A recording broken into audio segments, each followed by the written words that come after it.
All prize lifestyle. We gonna disturb the public people until they go hear word. Yeah, it's a prize lifestyle. Greetings home and abroad. Saying hello to my fans, my people, my clique, my colleague, my pals, my internet fans. Saying hello. We ain't resting. We're not gonna rest until we educate the public to a level. Now, I am curious of something.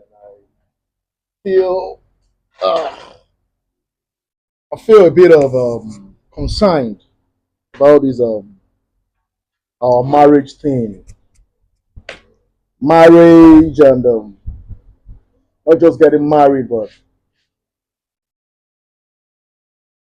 staying tall and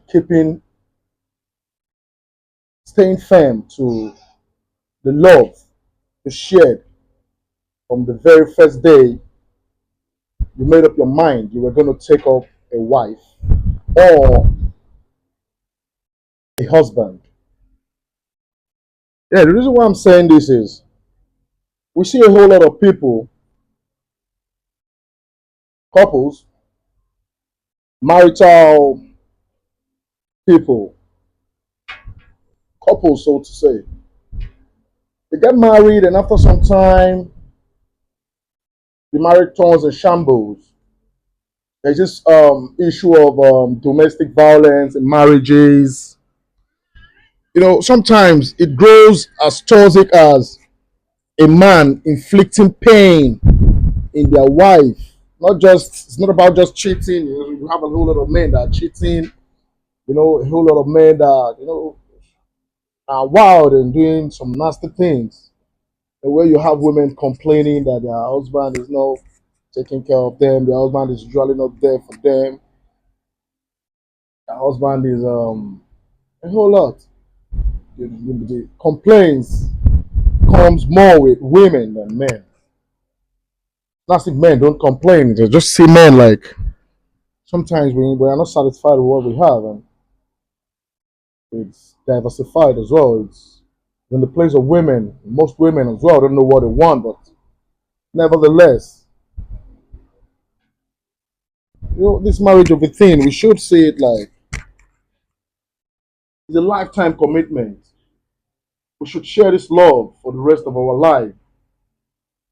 Even if it's a legal marriage, religious marriage, traditional marriage, there's something to make you understand on the day you're getting married.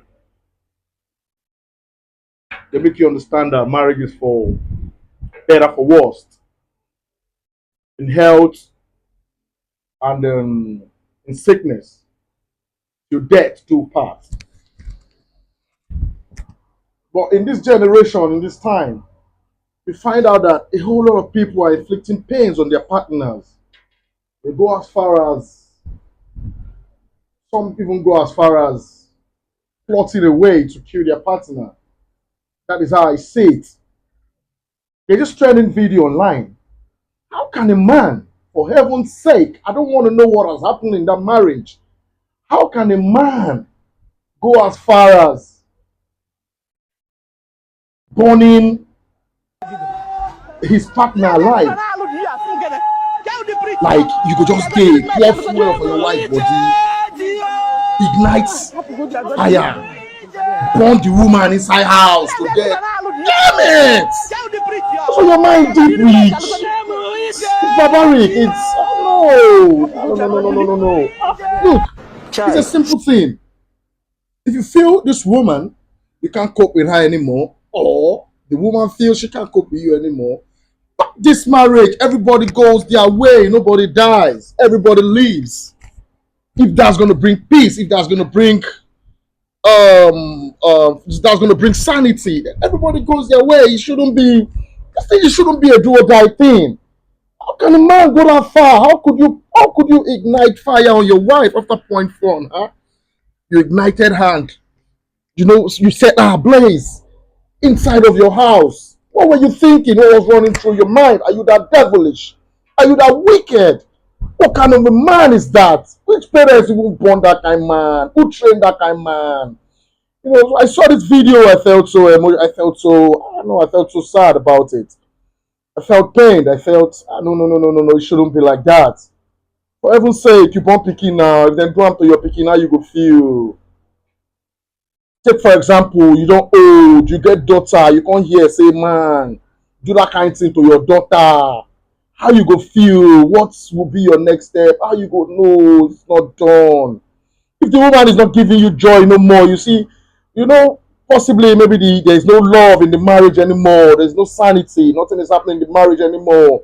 Let her go away and go your way. The kids will grow. That's just the basics. The kids cannot kill themselves. The children will grow. The kids will grow. The kids that were produced in the marriage is just that they're just going to be affected one way or the other. Because when you see a child that is brought up by both parents, it's far different from a child that grew up from a broken marriage. Are two different. Their behaviors comes in different dimensions. So I think that's just the benefit to having united parents bringing up children.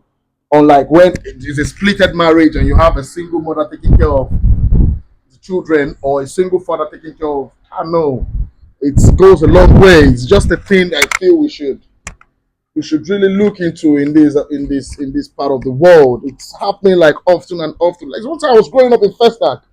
Yeah, during my growing up days, there's one story I'm going to tell to the public today. There's an avenue, Third Avenue, I think, yes, 322 Road. Similar thing happened, but in this man's case, I don't know what transpired between the man and the wife. The man went so wild that he took his time, went to the fuel station, bought 50 liters of fuel. First, what he did is to lock everyone inside of that house. My Festac people will understand this story. I'm talking people that grew up in Festac in the 90s, 2000, yeah, 90s before 2000, 2021. In the 90s before 2000, the man had to lock everywhere in the house, poured the fuel on the floor everywhere in the house, locked the children and the wife inside of the house. Yeah, and you know what funny thing? The children were screaming, the wife, everybody, the family, everybody were, people came out like they were trying to do a rescue thing. But then the man has already arrested the situation inside of the house, poured fuel everywhere, and ignited fire on every one of them, including the wife, himself, the children. They all died in that blaze. They all died inside of that house. I guess I was in 322 Road, somewhere in 322 Road. I can't remember the block number, but flats. It was block. I can't remember the block number, but 322. The close I can't remember again, but it was like a block and flat. There's a 16 flat. The flat was, I guess, flat 14 thereabout. The house burnt down. The house was burnt into. Even the neighbors were affected. It was really a story then in Festac. It was a mind blowing story. I think that when I saw this video, it took my memory back. I went back to memory lane and so barbaric. No, if you're tired of the marriage, let the marriage go, my man. If you see you're not getting joy in it again, look for a way and part ways with your partner. Even if they're children, part ways if that's going to bring peace. And sometimes we should be enduring, we should be patient, and with time things are going to get better. You can't always have the best. There's nothing you have in this life that's going to come out the best. But the truth of the matter is, whatever marriage or relationship you're into, you should tame it to be what the kind of thing you want. Because of course, you as the man, you're coming from a different background. Why the woman as well is coming from a different background. So if two of you don't come to an agreement to make things work for yourself, I tell you, you're going to be making a whole lot of mistakes. The whole thing is going to turn sour. It's going to turn to hatred. The love is going to turn upside down. It shouldn't be like that. I think we should just be patient with ourselves and try to control our anger and emotions towards our partners, just for the benefit of our children. For those that would listen, I know for those that won't listen, are still going to be heady and still going to do such kind of mistake. But I think that man in question, the man we're setting wife ablaze. They're supposed to catch that man. They're not supposed to interrogate or investigate that man, a jungle justice fit that man. Like seriously. Serious jungle justice. I mean, I dey feel like say that woman na my sister, my blood sister. If I catch that man, before police go do anything, I don't commit. It's just painful. It's so terrible. It's just a quick one, and we keep advising the public. Let's just keep staying positive and shun negativities. What that man did is part of negativities. Whatever thing we're doing live, whatever thing you're doing live, just learn to be patient, control your anger, and sure, you're sure to excel in whatever you do. Create a good name for yourself and not a bad one. God help us all. It's All Pros Lifestyle. See you guys in my next video.